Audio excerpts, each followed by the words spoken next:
Good evening, and welcome back to Club Soul. I'm Jerry B., and I'll be your host for this evening's activities once again. And here with me at the table are two very beautiful and totally together sisters. One, the associate producer of Soul, Sister Rosalind Woods, and the other, our featured artist for tonight's activities, Gladys Knight. And we're rapping with Gladys about her fabulous career. Won't you join the conversation?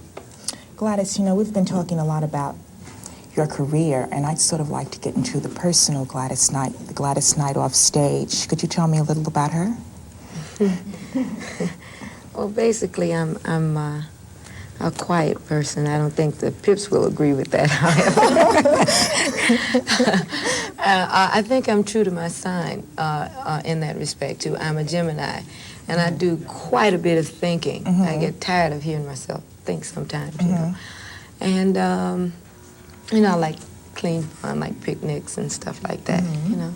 Do you just sort of, do you stay home or do you go out to clubs and things? Oh, well, I don't do too much partying, you know. I have two children, and I spend most of my off time with them. Quite a bit of time on the road, too, whenever they're not in school or, you know, I can bring them out. I bring them out with me.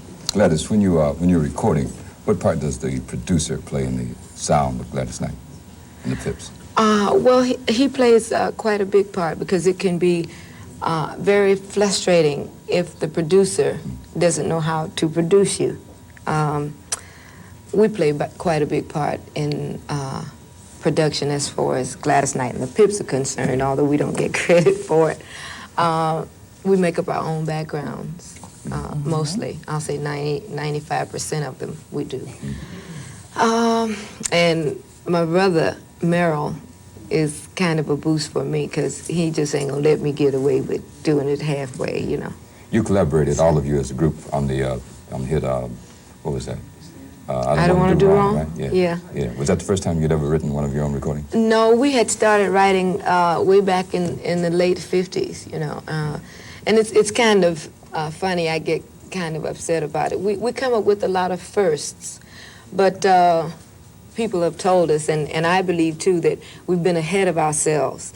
Like we were writing in Sly's bag way back then, but like producers or record people would say, well, you can't do this. You got to go a particular way, like chorus, verse, and whatever, you know. And we say, well, no, you know, this is what we feel.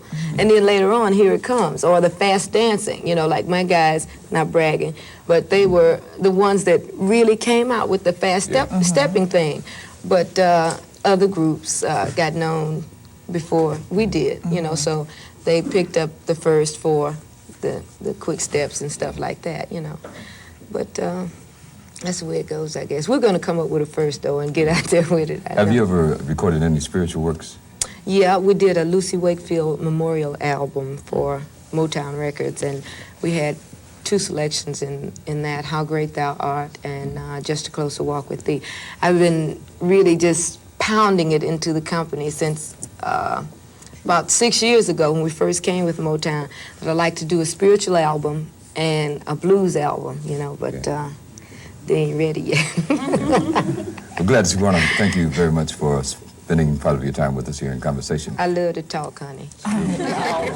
Enjoy it.